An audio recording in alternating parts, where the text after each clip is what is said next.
Excellent news to report. Lawyers just moved on James Comey to deal him a crushing blow that will end his career for good. Ben Markey for the Conservative Tribune reports that the former FBI director James Comey has made several appearances before congressional committees over the past year to discuss a host of issues, and at nearly each appearance he made contradictory or questionable statements while under oath, some which have since been proven to be absolutely false. As such, an attorney named Ty Clevenger has filed a grievance with the New York Bar Association against Comey, where he used to serve as a U.S. attorney and still retains a license to practice law. That's according to the Washington Times. If successful, Clevenger will have forced the Bar Association to strip Comey's ability to practice law, disbarring him. Can you imagine the shame? That's the first step, friends. That's the first step. If they can get the New York Bar to disbar Comey, that will be the first domino to fall. Now, they state here that the heart of the issue that was outlined in Clevenger's grievance is the fact that Comey testified during a September 2016 hearing that he had not predetermined the outcome of the investigation into former Secretary of State Clinton's private email server. Didn't predetermine it. And then that was prior to his announcement there'd be no criminal charges. That assertion has since been proven absolutely false by the revelation that Comey had prepared draft statements exonerating Clinton of wrongdoing several months prior to interviewing her or more than a dozen others associated with the scandal. Wow. They say here that this important discrepancy was discovered by the Senate Judiciary Committee as they looked into Comey's handling of the Clinton investigation and subsequent termination by President Donald Trump. Isn't it great that Trump fired him? And then Comey forced his special counsel. Now the judiciary wants answers. And then this all comes out in the wash. It was also noted in an August 2017 letter that was sent by the committee chair, Senator Chuck Grassley, to FBI Director Christopher Wray, seeking confirmation. They say that it was heavily redacted, but nevertheless recently produced. So it will be interesting to see how this all plays out, and if Comey really does end up being disbarred by the state of New York.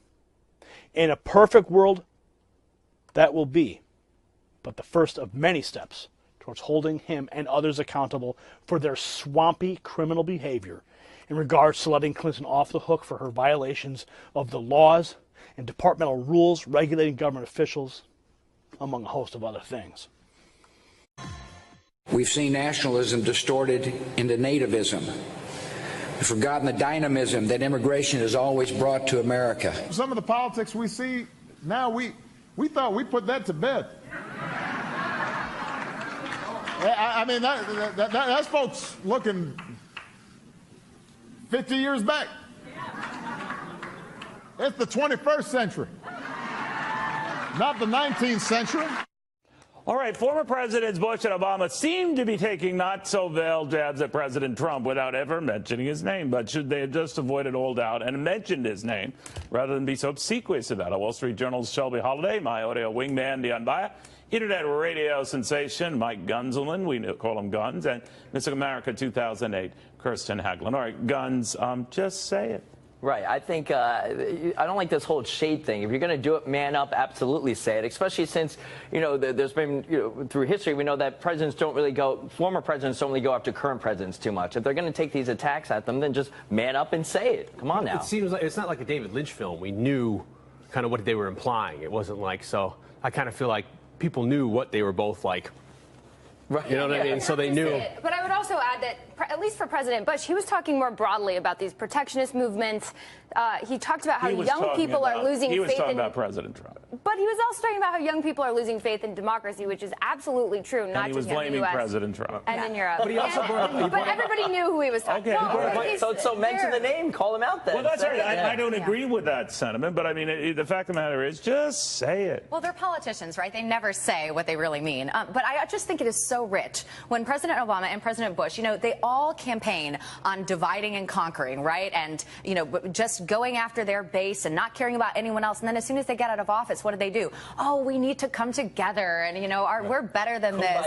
It's like... And by the way, during the Obama administration, there was a lot of division. During the Bush administration with the war, there was a lot of division. So this just didn't pop up out of nowhere. You know, I think they just don't want to be tweeted at. Yeah, that's probably why they didn't say his name. You might be Some right. of the talking points about Bush talking about isolationism, that's a reoccurring theme in America. That's with World War I, why we got in so late. We were smuggling weapons to Britain on the Lusitania. World War II, because they were still mad about World War I. Where are we going here? Well, we tend to end up, you know, America does kind of like that. You know what I mean? So we got to say what's on our mind. Anyway, a new survey from Live Person showing about 7 out of 10 millennials would rather text than talk in person. Person doesn't surprise me one bit. No, it doesn't. And it's interesting, actually. The generation under us, Gen Z, are even more attached to their phone. Gen Z, yes. We don't like that. They're not as cool. No, but they're even more attached to their phones. They can't have face-to-face conversations. And actually, in Silicon Valley, there's a great article in The Guardian that said Silicon Valley elites who are part of creating this technology are actually sending their kids to schools where there are no iPads, iPhones, or devices allowed. You see when you go out, you go to a restaurant or even a grocery store, you see even like toddlers on a phone. And a part of it is, I remember growing up and going out. Yeah, I remember going out and get home from school, you get out on your bike, you go out until like dinner time or when it got dark. Nowadays, people don't even go out anymore. They have to have play dates organized by their parents. They stay inside, so it's almost like they're encouraged to do this now. The big problem is the fact that we're more connected than ever before, but at the same time, we're also more disconnected than ever before as far as as far as relationships go. Which I think a lot of us have anxiety, depression, of course. Well, if you lose your device, you left your smartphone at home, would that be a big deal? I'd be freaking out. Really? You know, but I did this the other day, actually, and it was amazing how much more I saw. It's liberating. Like, I actually saw and observed things that I never had before on my daily walk, because you're going like this. Yeah. So it's actually very peaceful and healing. I think more people should do it. The worst part is the fact that you're not able to get, like, as far as dating goes, if they don't respond back to you, you know they have their phone on them. And I'm like, what's going on? I know that. I'm like, you have your phone, text me.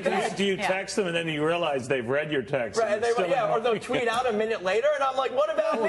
That's the terrible thing about bullying and stuff, because kids on a Friday can't go home and be away from it. They'll still get bullied on the online and stuff like that. So there's no kind of like respite from any of that. We just had a Wall Street Journal article recently that said people look at their phones 80 times a day.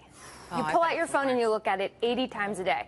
So not only are you dependent on it, but it also weakens your intellect, because you're relying on it to remember things, to remember how to spell, to research certain topics. I understand. So I guess I'm always texting you. I think we should go on more walks without our phones. I agree. Good idea. Yeah. Well, here's something. I don't know whether it's going to get your goat here, but one school is canceling its Halloween parade, changing the name of the holiday to Black and Orange Spirit Day.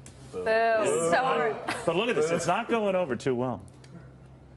How do you like our costumes? Where are you going? We're going to the Halloween parade. Oh no, they canceled the Halloween parade this year. No!